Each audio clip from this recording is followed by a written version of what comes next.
Hello students, good morning friends. Tapovan group of સ્કૂલમાં આપનું હાર્દિક સ્વાગત છે.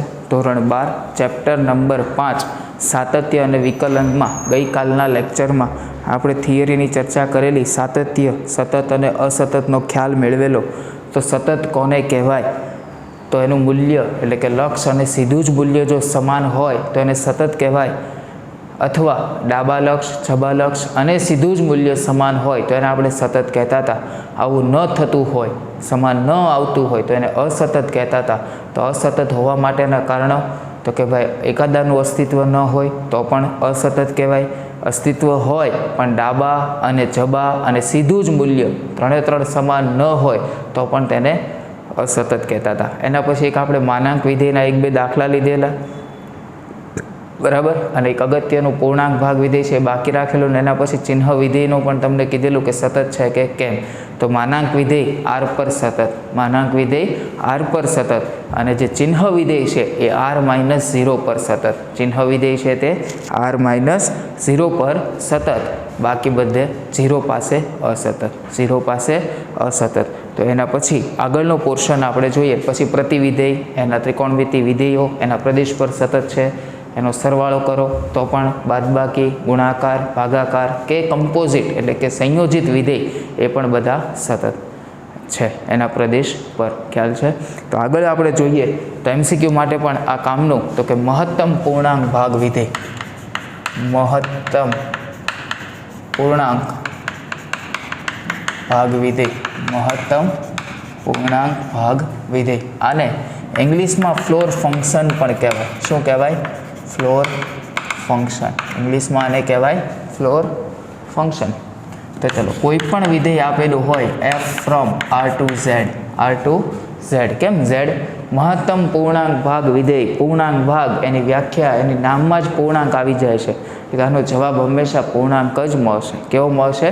પૂર્ણાંક. તો f from r to z, f of x બરાબર પૂર્ણાંક ભાગ x, પૂર્ણાંક ભાગ x. અથવા આ રીતે નીચેથી પેક કરવાનું, નીચેથી પેક, એટલે આને કહેવાય ફ્લોર ફંક્શન. એને કહેવાય ફ્લોર ફંક્શન. મહત્તમ પૂર્ણાંક આપેલો હોય કે ન્યૂનતમ આપેલો હોય, જો સ્પેસિફાય તમને કહી દેવામાં આવે કે આ ન્યૂનતમ છે તો એ રીતે દાખલો ગણવો પડે, મહત્તમ છે તો એ રીતે કરવો પડે. પણ કંઈ ના કીધું હોય તો તમારે મહત્તમ લઈને જ દાખલો ગણવાનો, મહત્તમ લઈને દાખલો ગણવાનો. તો ચાલો, મહત્તમ આવે ત્યારે સતત છે કે કેમ એ ચેક કરવું હોય તો શું કરવાનું? મહત્તમ પાસે ચેક કરવું હોય તો શું કરવાનું? તો આપણે જોઈએ એક દાખલો. ચલો, f from r to z, f of x બરાબર પૂર્ણાંક ભાગ x. તો જ્યારે મહત્તમ આવશે ત્યારે ડાબા જબા લેવાનું. તો ગઈકાલે ઉપર હાસ્યામાં લખાવેલું કે ડાબા જબા લેવું ક્યારે, ઘણાને ખબર નથી પડતી. તો જ્યારે અસમતા હોય, ચિહ્ન વિધેય હોય, મહત્તમ પૂર્ણાંક ભાગ હોય, ન્યૂનતમ પૂર્ણાંક ભાગ હોય કે પછી માનાંક વિધેય હોય ત્યારે આપણે ડાબા જબા લેવાનું થાય. તો અહીંયા આપણે જોઈએ, માની લો કે x બરાબર 2 પાસે પૂછે છે આપણને. ક્યાં? x બરાબર 2 પાસે સાતત્ય ચર્ચો. ચાલો, x બરાબર 2 પાસે સાતત્ય ચર્ચો. x બરાબર 2 પાસે જોઈ લઈએ. ચાલો, x બરાબર 2 પાસે.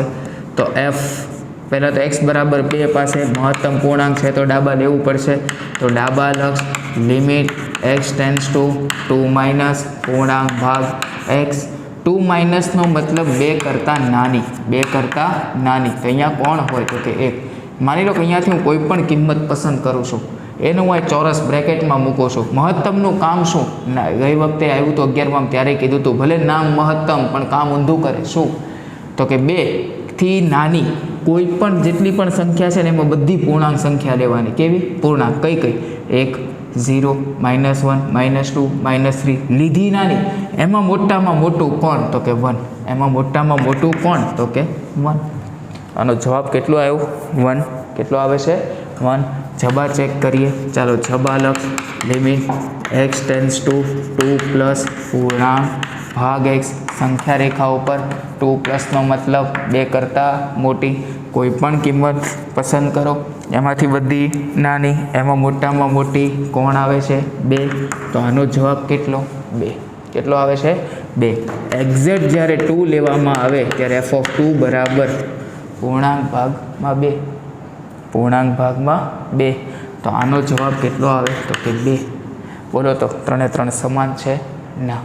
અહીં લખવું હોય તો લખાય ડાબા લક્ષ ઇઝ નોટ ઇક્વલ ટુ જબા લક્ષ. ડાબા લક્ષ ઇઝ નોટ ઇક્વલ ટુ જબા લક્ષ. તો x બરાબર 2 પાસે અસતત છે. x બરાબર 2 પાસે અસતત છે. પહેલાં જોઈ લો પછી તમે લખજો. ચાલો આગળ જોઈએ. હવે હું આપું છું x બરાબર માની લો 10 પાસે. x બરાબર 10 પાસે. ચાલો 10 પાસે ચેક કરીએ. તો x બરાબર 10 પાસે ડાબા લક્ષ, તો ડાબા લક્ષ limit x tends two 10 minus પૂર્ણાંક ભાગ x. 10 માઇનસનો મતલબ 10 કરતાં નાની, આ બાજુ 9 હોય. 10 કરતાં નાની, અહીંયાથી કોઈએ કિંમત લીધી, મહત્તમ પૂર્ણાંક ભાગનું કામ શું? એનાથી બધા નાના, એમાં મોટામાં મોટો કોણ? તો કે 9. તો આનો જવાબ આવે 9. કેટલો આવે છે? 9. જબા ચેક કરીએ. ચાલો તો જબા લક્ષ, તો જબા લક્ષ limit x tends two 10 plus પૂર્ણાંક ભાગ x. અહીંયા છે 11. 10 પ્લસનો મતલબ 10 કરતાં મોટી. 10 કરતાં મોટી કોઈ પણ કિંમત લ્યો, એનો મહત્તમ પૂર્ણાંક ભાગ એટલે એનાથી બધા નાના, એમાં મોટામાં મોટો કોણ આવ્યો? તો કે 10. તો આનો જવાબ કેટલો? 10. કેટલો આવે છે? 10. એક્ઝેક્ટ જ્યારે 10 લેવામાં આવે કે f ઓફ 10 એટલે પૂર્ણાંક ભાગમાં 10, જવાબ કેટલો? તો કે 10. કેટલો આવે છે? 10. બોલો ડાબા જવાબ 9, જબાનો જવાબ 10. મૂલ્ય શોધો તો 10. શું સમાન છે? ના. તો લખવું હોય તો લખાય ડાબા લક્ષ ઇઝ નોટ ઇક્વલ ટુ જબા લક્ષ. ડાબા લક્ષ ઇઝ નોટ ઇક્વલ ટુ જબા લક્ષ. યાદ રહેશે. તો એનો મતલબ x બરાબર 10 પાસે કેવું છે? અસતત. કેવું છે? અસતત. આ બંને પાસે આપણે પૂર્ણાંક, ધન પૂર્ણાંક પાસે આપણે ચેક કર્યું. એક વખત ઋણ પાસે પણ ચેક કરી લઈએ. ચાલો તો x બરાબર -3 પાસે. x બરાબર -3 પાસે જોઈએ. x બરાબર -3 પાસે ડાબા લક્ષ લેશો તો limit x tends two -3 minus. અહીં કામ કરજો, મહત્તમ ને ન્યૂનતમ બંને એક સાથે જ લખી નાખજો, બધું એક જ આવશે. એટલે હા, મૂલ્ય ફરક પણ બે વિધેયનું કામ તો એક જ છે ને. તો ચલો -3 માઇનસનો મતલબ સંખ્યા રેખા ઉપર -3 માઇનસ એટલે એના કરતાં નાની એટલે અહીંયા કંઈક આવે. હા કે ના? તો એનાથી બધા જ નાના, એમાં મોટામાં મોટો તો પૂર્ણાંક ભાગ x. જવાબ આવે છે -2. જબા તો limit x tends two -3 plus -3 plus પૂર્ણાંક ભાગમાં મૂકો તો -3 પ્લસ એટલે આ બાજુથી કોઈ પણ કિંમત લ્યો, એનાથી બધા નાના, એમાં મોટામાં મોટો. બોલો જવાબ કેટલો? -3. હવે સીધું મૂલ્ય ચેક કરવાની જરૂર છે? ના. ત્યાં લખવું હોય તો લખાય ડાબા લક્ષ ઇઝ નોટ ઇક્વલ ટુ જબા લક્ષ. ડાબા લક્ષ ઇઝ નોટ ઇક્વલ ટુ જબા લક્ષ. સમાન નથી. એનો મતલબ x બરાબર -3 પાસે અસતત. કેવું છે? અસતત. 3 જગ્યાએ આપણે ચેક કર્યું, એમાંથી 2 આપણે ધન સંખ્યા લીધી ને 1 આપણે ઋણ સંખ્યા, પૂર્ણાંક સંખ્યા લીધી. આ 3 પાસે અસતત આવે છે. તો શું એવું કહી શકાય કે મહત્તમ ને ન્યૂનતમ બધી કિંમત આગળ અસતત? ના, બધી આગળ નહીં, પૂર્ણાંક સંખ્યા આગળ જ અસતત અત્યારે આવે છે. તો એક કામ કરીએ, એકાદી આપણે અપૂર્ણાંક સંખ્યા લઈને ચેક કરીએ. ચાલો x બરાબર 3/2 પાસે. x બરાબર 3/2 પાસે તો લખવું હોય તો લખાય લિમિટ x ટેન્ડ્સ ટુ ડાબા લક્ષ x ટેન્ડ્સ ટુ 3/2 માઇનસ 3/2 એટલે 1.5 થાય. હા કે ના? તો ચલો સંખ્યા રેખા ઉપર 3/2 એટલે 1 અને 2 ની વચ્ચે આવે 3/2 માઇનસ એટલે આ ભાગ, આનાથી બધા નાના, એમાં મોટામાં મોટો. જવાબ કેટલો? તો કે 1. જવાબ કેટલો? તો કે 1. જબાની ચર્ચા કરો તો limit x tends two 3/2 plus પૂર્ણાંક ભાગ x. 3/2 પ્લસ એટલે 1.5 કરતાં મોટી. 1.5 કરતાં મોટી પણ 2 કરતાં તો નાની જ ને. કેમ કે ગઈ વખતે 11મા ધોરણમાં પણ આપણે કીધેલું કે લક્ષનું મૂલ્ય હોય 2 પૂર્ણાંકોની વચ્ચે. હોય 2 પૂર્ણાંકોની વચ્ચે. હા કે ના? તો ચલો 3/2 પ્લસ એટલે અહીંયા કોઈ કિંમત છે, એનાથી બધા નાના, એમાં મોટામાં મોટો કોણ આવે છે? 1. એક્ઝેક્ટ જ્યારે 3/2 લેવામાં આવે, પૂર્ણાંક ભાગમાં 3/2 1.5, નો પૂર્ણાંક ભાગ, જવાબ કેટલો? 1. બોલો, 3 કેવા સમાન? આ કે ના? તો લખવું હોય તો લખાય. ડાબા લક્ષ ઇઝ ઇક્વલ ટુ જબા લક્ષ is equal to f of 3/2 અથવા તો મૂલ્ય હોવાથી x બરાબર 3/2 પાસે સતત. x બરાબર 3/2 પાસે સતત. યાદ રહેશે.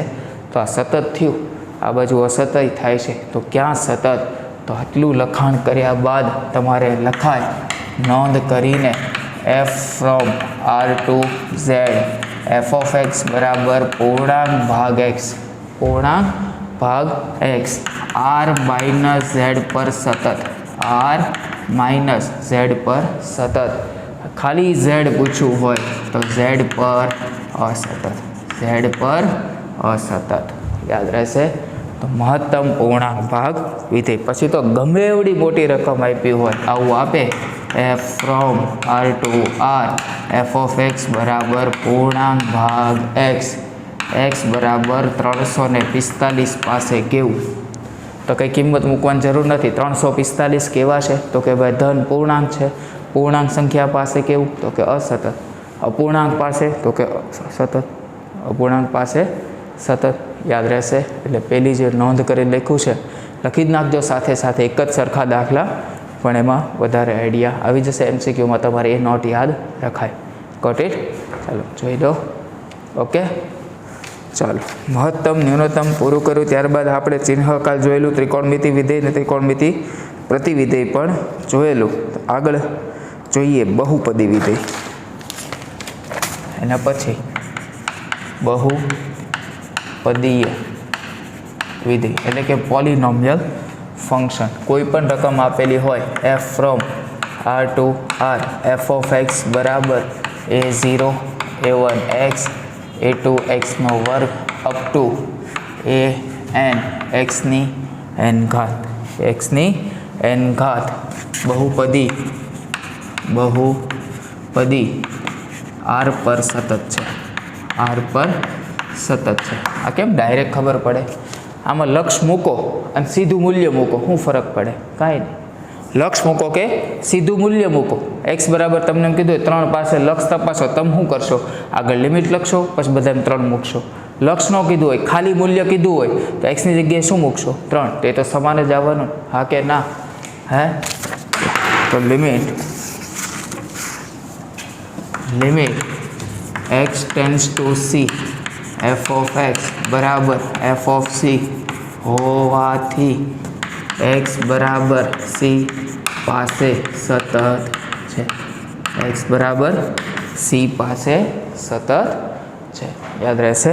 ચાલો જોઈએ એના પછી કે સમય વિધેય. સમય વિધેય એટલે બે વિધેયોનો ભાગાકાર. સમય વિધેય એટલે બે વિધેયનો ભાગાકાર. જેમ સમય સંખ્યામાં p/q આવતું હતું એ જ રીતે તો બહુપદી p ઓફ x અને q ઓફ x ના ભાગાકારને સમય વિધેય કહેવાય. ભાગાકારને સમય વિધેય કહેવાય. દાખલા તરીકે f ઓફ x બરાબર બહુપદી એટલે તો 2 કરતાં વધારે પદ, એ તો ખબર પડે ને. x² - 3x + 4 x - 4 અહીં લખી દઉં છું. x is not equal to 4. એક્સની કિંમત 4 લેવાય નહીં, કેમ કે 4 લઈ લો છેદમાં 4 મૂકો તો 4માંથી 4 જાય તો 0. એનું અસ્તિત્વ જ નથી, એનું અસ્તિત્વ જ નથી. તો બહુપદી વિધેય અને અચળ વિધેય. અચળ વિધેય તો f from r to r f of x બરાબર c. f from r to r f of x બરાબર c એટલે કેવું? અચળ વિધેય. કિંમત તમે કોઈ પણ લેશો, જવાબમાં તમને શું મળે? c. તો હવે યાદ કરો અચળ વિધેયનો આલેખ, તો કે સમક્ષિતિજ રેખા. હા કે ના? લખી નાખો. અચળ વિધેયનો આલેખ શું મળતો હતો? સમક્ષિતિજ આડી રેખા, સમક્ષિતિજ રેખા મળે. પાક્કું? કોઈ પણ કિંમત લેશો જવાબ સી જ આવશે. 3 હોય કદાચ, ડાબી બાજુથી લ્યો, જમણી બાજુથી લ્યો, વચ્ચેથી લ્યો, ગમે ત્યાંથી લ્યો, જવાબ કેટલો? તો કે 3. દરેકમાં જો જવાબ સમાન આવતો હોય તો લક્ષની વ્યાખ્યા એવું કહે છે સતત છે. તો લક્ષની વ્યાખ્યા શું કહે છે? સતત છે. આવડશે? પાક્કું? તો ચલો, આટલા અલગ અલગ વિધેય હતા. હજી હું કહી દઉં છું, નોંધ કરી લખવું હોય તો લખી નાખજો. ડાબા જબા લેવું ક્યારે? ડાબા અને જબા લેવું ક્યારે? તો પહેલું, માનાંક વિધેય હોય, અસમતા હોય, ચિહ્ન હોય, પૂર્ણાંક ભાગ હોય, માનાંક હોય, અસમતા હોય, ચિહ્ન હોય કે પૂર્ણાંક ભાગ હોય, ત્યારે તમારે ડાબા અને જબા લેવાનું થાય. ત્યારે ડાબા અને જબા લેવાનું થાય. આવડશે? પાક્કું? તો જોઈએ, ચલો હવે આગળ એના દાખલા જોઈએ. f of x બરાબર 2x વત્તા 3 નું x બરાબર 1 આગળ સાતત્ય ચકાસો. f of x બરાબર 2x વત્તા 3 નું x બરાબર 1 આગળ સાતત્ય ચકાસો. ચલો, માનાંક છે? ના. પૂર્ણાંક છે? ના. અસમતા છે? ના. ચિહ્ન છે? ના. ડાબા જબા લેવાની જરૂર છે? ના. તો ડાયરેક્ટ લક્ષ આ કે ના? તો લક્ષ એટલે કે લિમિટ x ટેન્ડ્સ ટુ ક્યાં તપાસવાનું કીધું? 1 પાસે.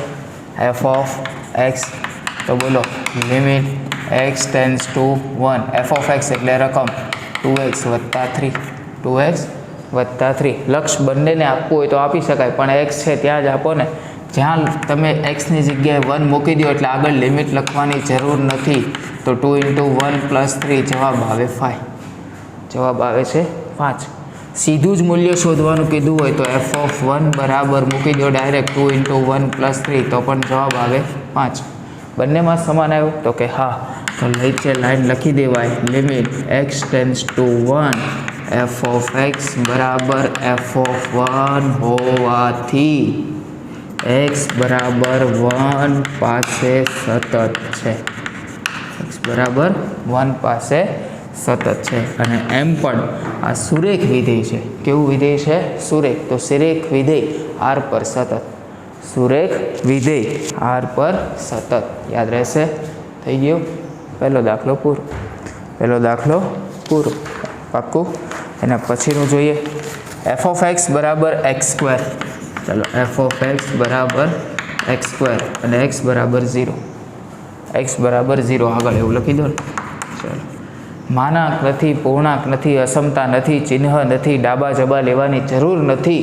તો ડાયરેક્ટ તો કે limit x tends to 0 f of x limit x tends to 0 x² મૂકી દો, 0² બરાબર 0. મૂલ્ય શોધવામાં આવે તો f ઓફ 0 બરાબર ડાયરેક્ટ 0² તો 0. હવે ઘણા એમ થાય કે હું બધું બબ્બે વાર લખે. બબ્બે વાર નથી લખતો.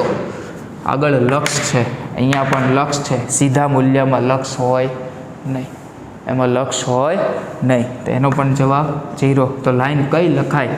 હું અહીંયા સુધારો કરું છું, તમારા ફરીવાર લખવાની.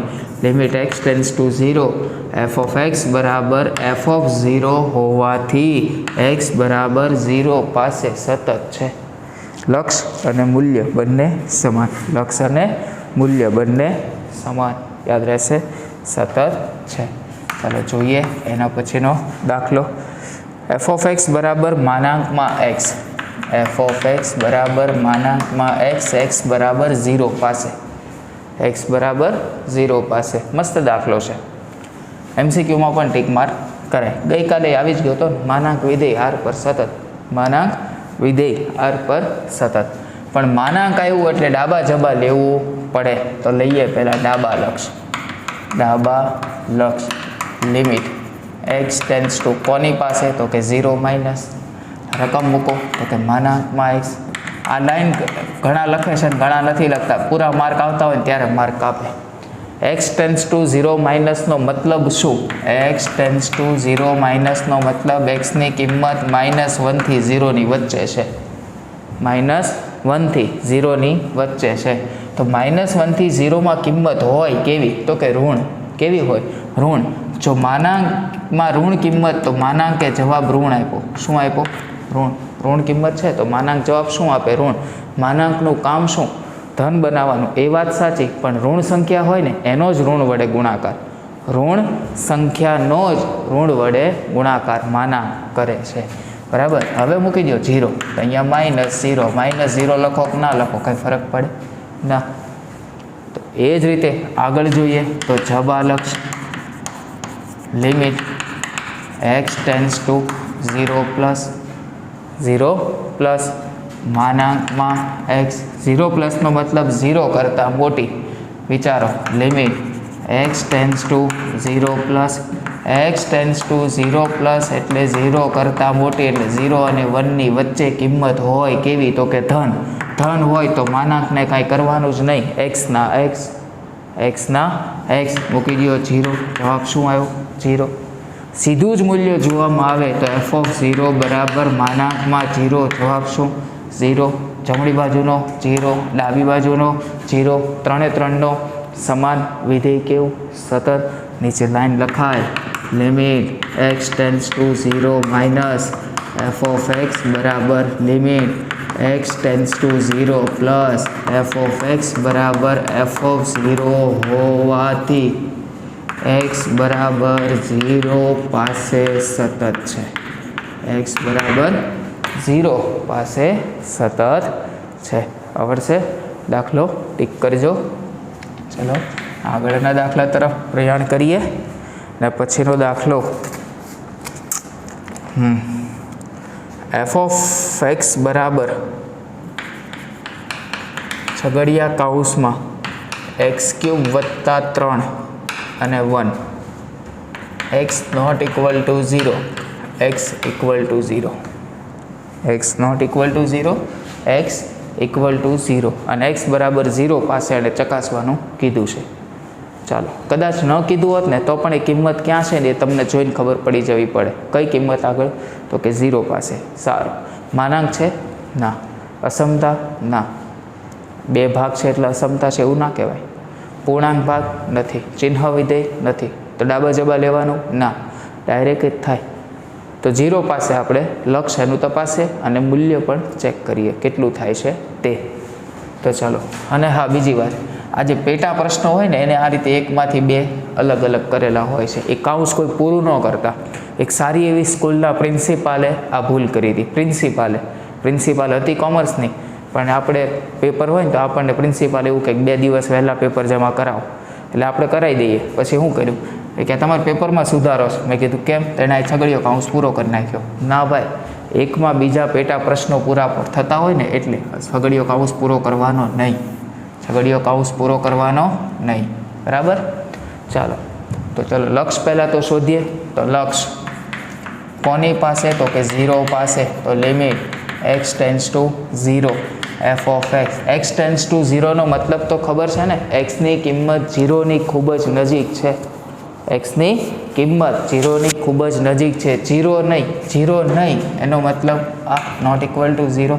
તો મૂકી દઈએ limit x tends to 0 x³ વત્તા 3.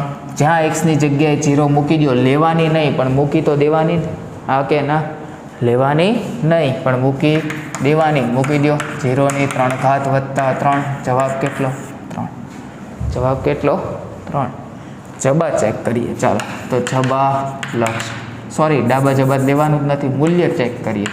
તો મૂલ્ય f(0) જ્યારે એક્ઝેક્ટ 0 લેવામાં આવે ત્યારે જવાબ કેટલો? તો કે 1. ત્યારે કેટલો?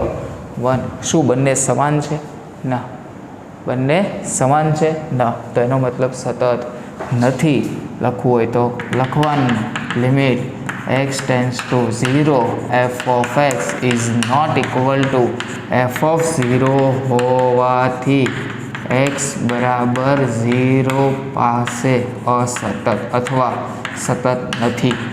અસતત અથવા સતત નથી. યાદ રહેશે? પાક્કું? તો ક્યારેક કોઈ કિંમત ન આપી હોય ને પૂછવું હોય તો આપણને નોટ ઇક્વલ ટુ ને ઇક્વલ ટુ છે ત્યાંથી પણ ખબર પડી જાય. હવે માની લો તમને 1 પાસે પૂછ્યું છે, ક્યાં 1 પાસે, તો 1ની વાત કરતા હોય તો પહેલાં મૂકો એક બીજામાં, તો કે ભાઈ પહેલાં મૂકો, જવાબ આવે 4. હા કે ના?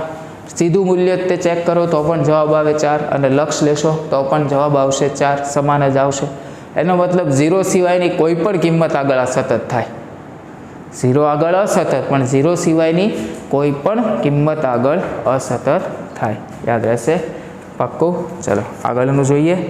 f of x બરાબર k. f of x બરાબર k. સાતત્ય ચકાસો. ક્યાં કીધું જ નથી, કંઈ નથી કીધું તો તમે કોઈ પણ કિંમત લઈ શકો. ઘણા 0 લે, ઘણા 1 લે, ઘણા 2 લે, ઘણા 3 લે, પણ એ બધી લેવી એના કરતાં વ્યાપક સ્વરૂપ જ આપો ને, એટલે શિક્ષકને ગમે કિંમત મૂકવી મૂકે. ધારી લઈએ, ધારો કે c બિલોંગ્સ ટુ r. લક્ષ લઈએ તો limit x tends two c આગળ આપણે તપાસીએ. Limit x tends two c f of x. Limit x tends two c f of x એટલે કે એક્સની જગ્યાએ c મૂકવાના, પણ x તો ક્યાંય છે જ નહીં તો મૂકવાના જ નથી. તો જવાબ કેટલો? તો કે k. જવાબ તો કે k. હવે જો જવાબ k હોય, જવાબ k, જમણી બાજુ એટલે મૂલ્ય શોધીએ તો મૂલ્ય f of x બરાબર k. એક્સની જગ્યાએ c મૂકો, f of c બરાબર k. f of c બરાબર k. બંને કેવા આવ્યા? સમાન. બંને સમાન, તો મતલબ limit x tends two c f of x is equal to f of c હોવાથી c પાસે સતત. પણ c બિલોંગ્સ ટુ ક્યાંથી આપણે લીધો? r માંથી. એનો મતલબ f એ r પર સતત. છે. સમાન આવે તો સતત છે, સમાન ન આવે તો અસતત. સમાન આવે તો સતત, સમાન ન આવે તો અસતત. યાદ રહેશે? તો આટલું લખી નાખજો, બાકીનું આપણે નેક્સ્ટ લેક્ચરમાં જોઈશું.